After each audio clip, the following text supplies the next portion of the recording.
Hey folks, Chadronius here. Have you ever want to be a part of a cannibalistic tribe that lives in the blazing heat of the desert? No? Well, you're going to experience it whether you want to or not, because in today's video, we're going to be doing exactly that. We're going to bunk down the hottest place imaginable, and thanks to the powers of ideology, we're going to feast off the corpses of our enemies to thrive in such an inhospitable place. We can't be too picky when it comes to food. There's only sand as far as the eye can see, which means no wildlife except for the stray scorpion or snake that hungers for the flesh of man, and barely any workable soil to grow the crops that would sustain us. For that very reason, I've decided that eating other people would be the best way for my colony to go. But before we get started, I'd like to show you all the mod lists that I'll be using so you too can join me in the sweltering heat of the desert, and the link of the mods will be in the description down below. The names of our people don't matter, but the skills that they possess do. To start, we've got a miner to dig out the mountains that surround us to provide us shelter. We have herbalists to work the land that permit us to do so. And we've got a researcher to launch us further into the realm of technology that we've never thought possible. Also, thanks to the biotech DLC, I was able to dive deep into the genetic code of our colonists and mold them into a superior life form that's capable of withstanding the heat of these desolate lands. And as a trade-off, they're sensitive to the elements of frigidity. Other than that, they're just regular humans and are quite unremarkable. Now, with that said, we're off into the desert. My 5 colonists and 3 emergency food sources embark, excited for their new life in this land of endless opportunity. As my colonists hungrily devour the questionable food they've brought with them, I decide to equip them with the finest weaponry that I have to offer. I spot a decent area that seems quite defendable directly to our right, a comfortable mound of rock with a clearing in the center, ready for me to use for whatever purpose I'd like. It also comes with a geyser, a source of limitless power that can be exploited through technology, if we ever make it that far. The area is also replete with soil to cultivate our crops that would sustain us in the future. I put my massive amount of brainpower to work by directing my main man Babo Senbri to hollow out a portion of the mountain to be the workroom, living room, and bedrooms of my base. We don't have a lot of space to work with, so we need to be thrifty with the room that we do have. Caves also stay cool even when it starts getting hot outside, so there won't be as much of a need for temperature regulation just yet. I then direct the herbalist of my group to start sowing the lands with this seed, but not that kind of seed. We plant rice and cacti, 2 essential cash crops that will sustain my burgeoning settlement for the time being. With my orders given out,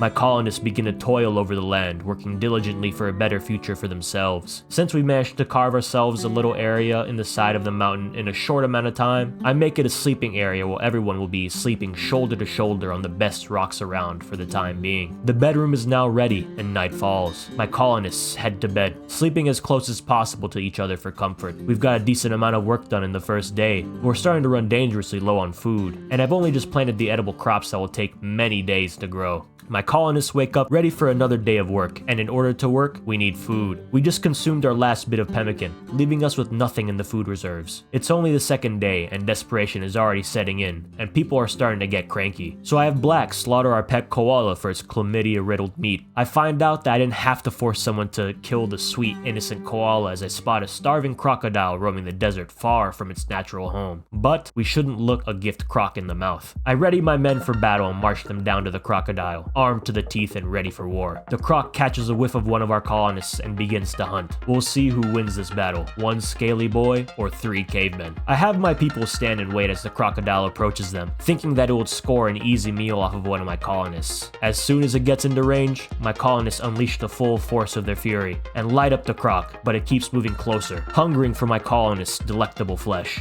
My men back up and keep shooting, finally slaying the beast and emerging victorious. They haul the lifeless corpse back to the hole in the wall and butcher it, taking its meat and skin as a trophy for their troubles. The village cat Boogie saunters in, smelling the freshly cut meat, and starts eating what was left on the floor. Boogie does absolutely nothing for my colonists except provide a small amount of comfort, so I decide to have it slaughtered. It's barbaric, yes, but we'll need all the food we can get, and this cat has been nothing but a drain on our resources. Boogie walks away, full with food that my colonists hunted, being none the wiser that it was also about to end up as a fine meal for our colonists. Black grabs the cat and slaughters it, leaving the newly made corpse on the floor. Such is the way of life in this unforgiving world. I order the construction of a steel cooktop so we may begin providing nutritious meals for the people instead of eating raw meat to stave off the chances of becoming ill. With the cooktop constructed, my miners get back to work, carving out the mountain so that we can have a decent enough living space. Soon, this land will be the shining beacon of civilization that the world will look at in awe with all of its splendor. We begin to run low on food once again, and a visitor from a distant land wanders into our humble home. My colonists eye them up hungrily, as it's been so long since they've had any human meat, but they decide to hold off, as an attack against the Wander would start a war that they won't be able to handle. I check out the gear that Grey Donkey has on them, and they've brought with them enough pemmican to sustain us for another day or so, which will hopefully buy us enough time for the rice to be harvestable. I send one of my pawns to them to purchase as much food as they possibly can, and let the visitor go without any harm befalling them. The next day passes uneventfully as my colonists forge themselves a brighter future, sowing the seeds that will sustain them and sourcing whatever useful materials that can be found. As my colonists sleep, I've established a center of technological advancement to assist them in their quest for survival in this harsh desert. There are so many avenues of research that I could tell them to pursue, but which one would be the most immediately useful to us? I could direct my colonists to becoming the next drug empire, dealing yayo and smoke leaf, or introduce them to the art of artisanal craft beer brewing. The options available to me are expansive, but I decide to focus on terrain rehabilitation so I can convert the stone at the base of my mountains into something usable. My pawn begins the research project, but starvation is starting to set in, forcing me to do the unthinkable. I have to force Black to slaughter his pet dog, which will break him mentally, but we've got to do things that we're not proud of to survive. Without his companion, he can only find solace and escape within his work. Even in the face of starvation, the colonists find the energy to throw a quick party, boosting everybody's mood, keeping them from snapping and going insane before returning back to their jobs. As they work tirelessly, I focus on the rice that we've grown. I stare and watch as the food slowly grows until it's harvestable. It may not yield much, but something is infinitely better than nothing. The colonists will finally have some sort of sustenance that doesn't require murdering one of the pets to survive another day. I order my colonists to harvest the rice, but we're suddenly raided by the pest gang, and they're attacking immediately. I set my infantry up next to the entrance and wait for the raider to come to them. The pest ganger walks over the boulders that we've set in the pathway, slowing him down enough for my soldiers to get a few shots in. The first and second arrow miss the invader entirely, and he gets dangerously close, but Black managed to shoot another arrow and down the enemy in one blow. The raider falls, defeated, and two joints roll out of his pocket. Clearly, this is what made him go into a murderous rage, and his punishment for that crime is death. I order one of my men, Lair, to go finish him off to completion. I send my people one by one to consume the body, 4 limbs and a torso, enough food for 5 people. Hunger was held off for a few hours by resorting to cannibalism, allowing my men to harvest the bounty of rice that was planted days ago. Finally, the colony is starting to stabilize, no longer at the risk of immediate starvation. Babo Senbri also just discovered an infinite source of calories, uranium ore, but apparently it's something that you can only eat once, and nobody wanted to take a bite. Our food issues are now resolved as our stores burst at the seams with rice. My colonists now focus on the spiritual aspect of survival. They request a leader of the cannibal tribe, choosing Raccoon to be the figurehead of this movement. Our gods are pleased with this decision, and they bless us with endangered animals, 2 rare Tasmanian devils that have wandered their way into our sacred lands. My soldiers gather at the outskirts of my civilization, prepared to save the endangered animals from this cruel existence. We begin firing upon the stray animals, striking one and incurring their wrath. They start to chase my soldiers as they back up to take cover, but the devils manage to catch up to Galrulo and attack them. But Galrulo managed to escape unharmed from the wild animals and retreat, throwing spears with wild abandon. We manage to kill one of the 2 animals quickly, but the other devil is intent on ending the life of Galrulo and claws them,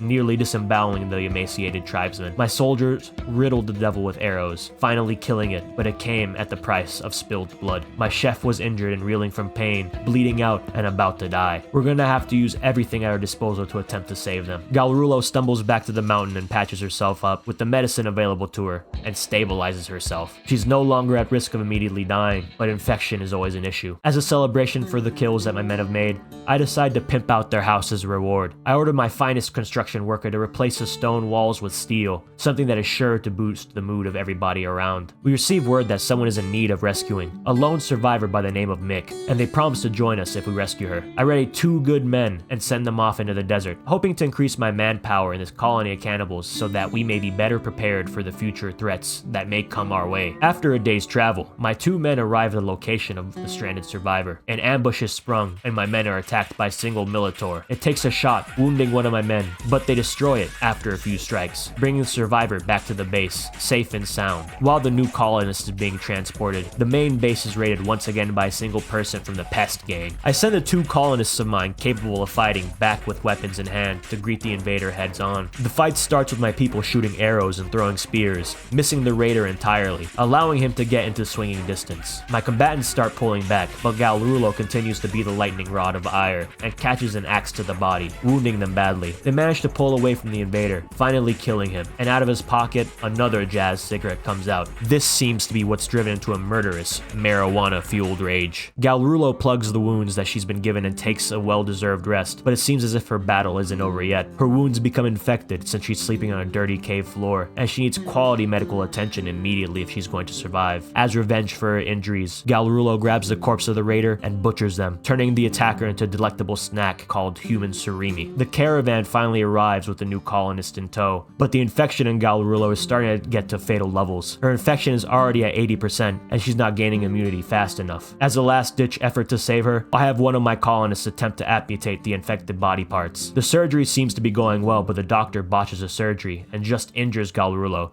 leaving the rotting ear attached to her head. I have the surgeon attempt another amputation, but it's too late. Galrulo succumbs to the infection and dies while under the knife. Her body is taken to the butcher's table and is cut up, turning her into more human surimi. At least, she'll rest well knowing that she's going to feed my colonists one last time. Even with the death of an extremely important character, my colony continues to flourish, replete with food and wood. We've survived a season, enduring starvation and disease through scrupulous methods. For now, I'll call it there since we've just made it to Jugust, and I'm pleased with the progress that we've made in our fight for survival so far. If you guys like this video, go check out my Project Zomboid Biker video, or my Kenshi Torso series. It's something that you're sure to like. I'd also like to give thanks to the viewers like you for supporting my video by watching what I've made, and I'll be seeing you guys again in the next video very soon. Peace.